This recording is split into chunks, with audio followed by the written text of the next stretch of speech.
Night of Speed continues here at Lucas Oil Speedway. Show Me, or Vintage Racers, head out to the track. Shane Freeby, Doug Neff with you here at the Diamond of Dirt Tracks. Flow Racing streaming this weekend. Glad to have everyone along on Flow. 3 features set for you. 58 degrees here. Winds died down only 8 mile an hour, gusting to only probably 25 as opposed to 50. First of 3 features. MLRA will come up next. Understand, going to have on-track introductions for those cars. I know there's some people out there that just love on-track introductions. Oh, absolutely. It's a great thing with the late models. Yep. And, Billy Rock will be the man to do it. Yep, sure will. Maybe. We're still discussing that. It's up in the air right now. Then the modifieds will be up after that. Show Me Vintage Racers out on the track. First of 2 events for them here at the Diamond of Dirt Tracks. I believe they're coming back a little bit later on as well. Started out with 23 of the cars. Get the field set for you as we get ready to fire them off for 15 laps. And the way the starting grid will look shapes up like this. Mickey Cook and Beth Martin will be on the front row. Daniel Schmidt and Eddie Neal back in row number 2. Bob Workmeister and Brandon Jordan. Jordan finished second in the first heat race. He starts in 6th. Rooster Tom Charles out of the Kansas area, who won heat race number 1, will start inside row 4. Jim Thorne outside of him. Dan Schmidt and Buford T. Lawrence Waters out of Kansas City will start in 10th. Back in row number 6, Jeff Seiler out of Kansas City. Brian Cox from Concordia, Missouri, starting in 12th. The 8-ball of Rocky Rhodes and Terry Price make up a row number 7. Pup Rodney Ashworth from Clinton starts in 15th. Chad Eichelberry outside of him from Warrensburg, Missouri. Then it's Bill Behrens. John Martin in row 9. John Olmscheid from Elrose, Minnesota, with Jimmy Naylor back in row 10. Gary Jocelyn, Rob Brash, Damon Clevenger. Clevenger finished second in heat race number 3 as the Bill Roberts Chevrolet Pace truck has stopped on the infield. Typically we see them head back to the pit area, but he's going to take a quick pit stop down on the infield.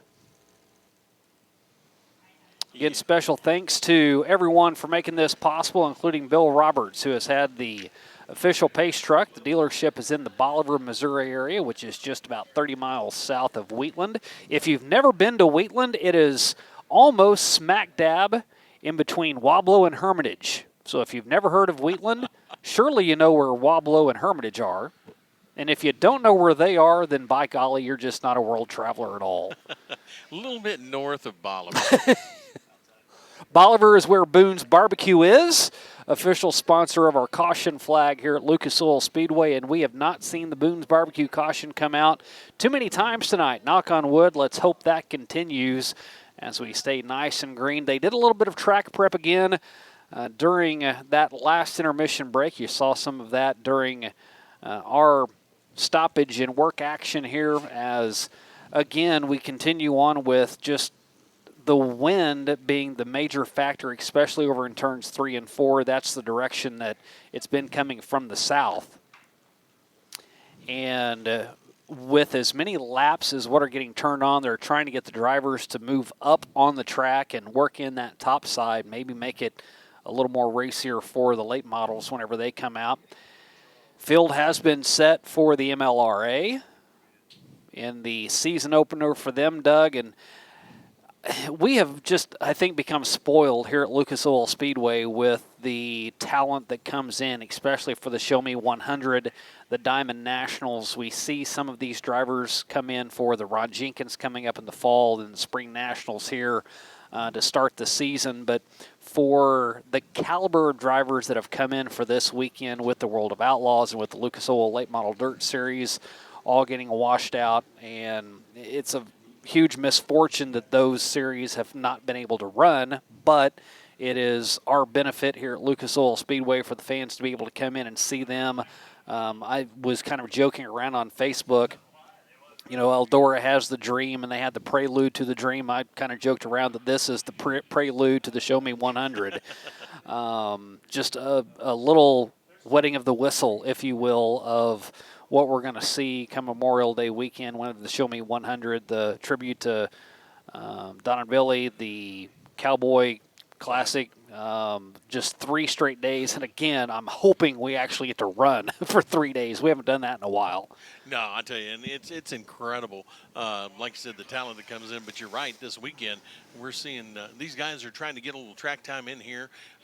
Man, that's one of those races they want to win, the Diamond Nationals and the Show Me both right here at Lucas Oil Speedway, and they want an incredible opportunity. So they'd like to try to tune that car a little bit, and this is giving them a real good opportunity to do that. We saw from the first round of qualifying, whenever those late models came out, fast time at that time was Earl Pearson Jr. with a 16.7. Then there were 8 drivers in the second qualifying round that all beat EPJ's time. So you talk about fine-tuning. The track has gone through some major transitions, and that includes what the prep crew has done, trying to keep this track as raceable as possible. And again, not a lot of rain today. They were scheduled or forecasted to have about an inch or 2 on Thursday into this weekend, and that just did not develop, thankfully. One of the pitfalls of rain like that is, especially on a 2-day show, you don't want to ruin the track on day 1, trying to get something in for day 2, and I think they've done a really good job of making sure that they have not done that. So we're going to see some good racing today, and I think it's going to be just as positive for tomorrow. Well, looks like the pace truck has picked up the field. That means they're getting ready to come your way. And right up front, it is Mickey Cook and Beth Martin. And now, there's bragging rights involved with that household because Beth Martin is in that front row. John Martin is way back in row number 9, and if she beats him. Yeah, Beth got into racing first. Her brother Robbie was national karting champion. John then got into it, and now John and Beth have their daughter Emma starting to race at the age of 6. She was in karting at 15, turned into a modified racer, so it is very much in the family with all of the Martins. Right now, it is Mickey Cook and Beth Martin up on the front row. Daniel Schmidt now has moved up into that top spot as Mickey Cook has elected to go to the back, and Daniel Schmidt trying to take advantage of that new front row starting spot as they're 3 wide. 3 wide and handsome on the front row, and a new car leader, and that is Tom Charles. He is dominated so far tonight. He did in his heat, and Doug, right now, he's doing it in the feature. Yeah, the Rooster Tom Charles is a quick car, a veteran of racing, and he is up front, and he is doing an incredible job. 32W Thorne, Jim Thorne, the Tonganoxie 113 in that second spot. Daniel Schmidt in that third spot in the 45. Fifth, it is Beth Martin, the young lady moving back. But round out your top 5 now, the 54 of Lawrence Walters. It is car 54. Beth didn't have the greatest start. She was up on the front row, dropped back to 3rd now as she has gotten past Daniel Smith. That action on your screen is 3rd and 4th right now as Tom Charles starting to pull away. Good side-by-side action between the 45. That is Smitty, a 66 Chevelle, and Beth Martin driving the 1941 Pontiac Coupe to the outside, and Beth now has lost that position. That car starting to go away a little bit as the Boone's Barbecue caution will come out. Yellow on the track as Tom Charles had led every lap so far, and that caution brought out by the number 5.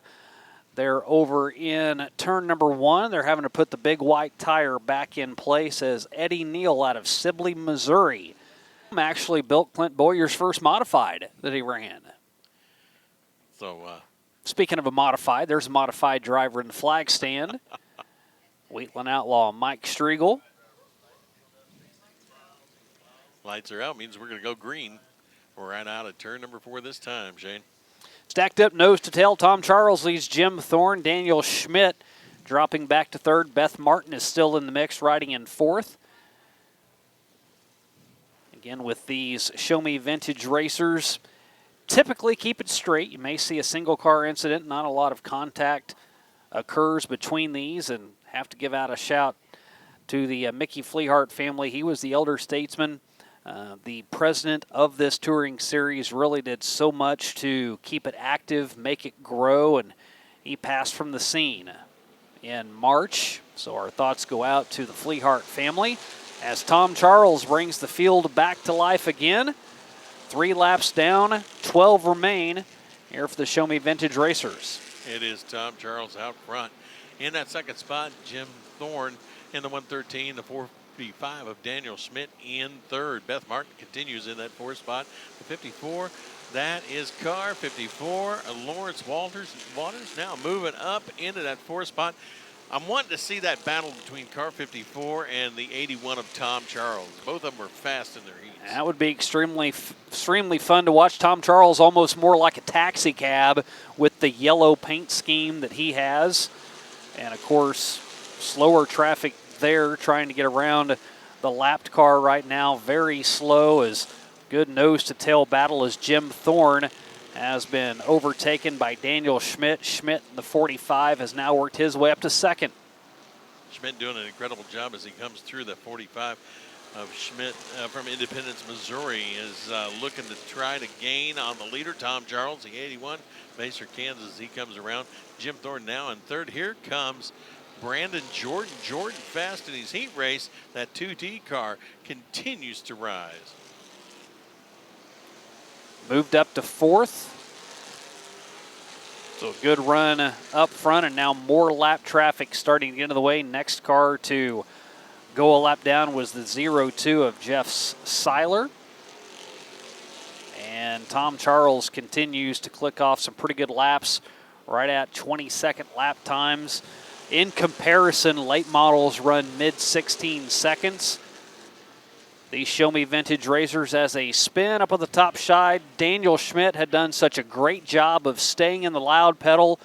Got up into a little more uncharted territory for these vintage racers. Loops it around all on his own. So really the only car that had anything for Tom Charles spins and brings out the Boone's Barbecue caution again. Another look at Charles trying to stay out in front of Schmidt, trying to get around the lap traffic, and just a loop.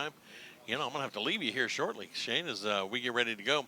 Here they come, Tom Charles, the Rooster, rings them around out of turn number 4 this time. Green flag flies. 8 laps in the book, 7 will complete it here tonight. It is Tom Charles, Chad Eichelberry, in that second position. The Warrensburg, Missouri native, the 09. Brian Cox, the 2B, in third. As they come around this time, it'll be 9 in the books. Tom Charles, the Rooster, the Baser, Kansas, number 81, the veteran up front in that car, showing the way. Jim Thorne, the Tonganoxie, Kansas native, in second, trying to hold on to the leader.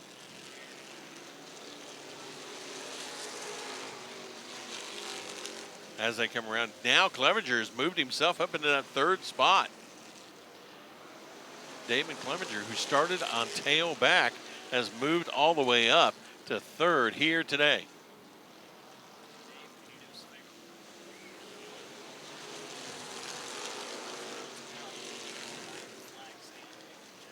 Tom Charles now with 4 to go, and Shane, I'm going to take off and head down trackside. Happy trails to you as Tom Charles leads by 1.2 seconds over Jim Thorne. Damon Clevenger, again, the big mover, has worked his way up to third.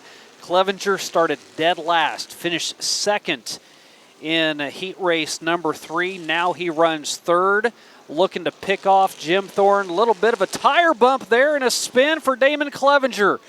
Bad luck for the number 6 after starting dead last. Does a wheel jump as he was up to third, and all of that work goes for naught.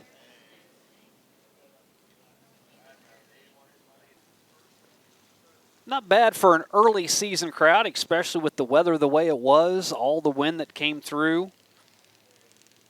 It was absolutely unbearable getting around. I actually left the pit area early. I'm usually down there until the drivers meeting, trying to catch up with as many drivers as I can, but I couldn't even hear the drivers when they were talking to me. The wind was so loud. Charles, Thorne, Jordan, all nose to tail. Dan Schmidt next in line, riding back and forth. Green flag in the air, and Tom Charles will charge down the front stretch. See the green, 3-lap shootout. We'll see if Rooster can stay in front. 360-plus career wins for the pilot of the 81. Best finish he's had in this series here at Lucas Oil Speedway was second. He won 3 times last year. Won at I-35, won at Central Missouri, won at Valley. Now Brandon Jordan has been on the charge. Jordan started back in 6th, and his car is starting to come alive. One more time around, white flag will wave for Tom Charles. 3-car length advantage over Brandon Jordan. Jordan's going to give everything he has as he goes going through turns 1 and 2. We talk about this being a family sport. As Tom Charles exits turn number 4, his grandson in the flag stand will wave the checkers for him. Austin Charles waves the black and white checkers for Grandpa. Tom will win the Show Me Vintage Racing Series event here at Lucas Oil Speedway.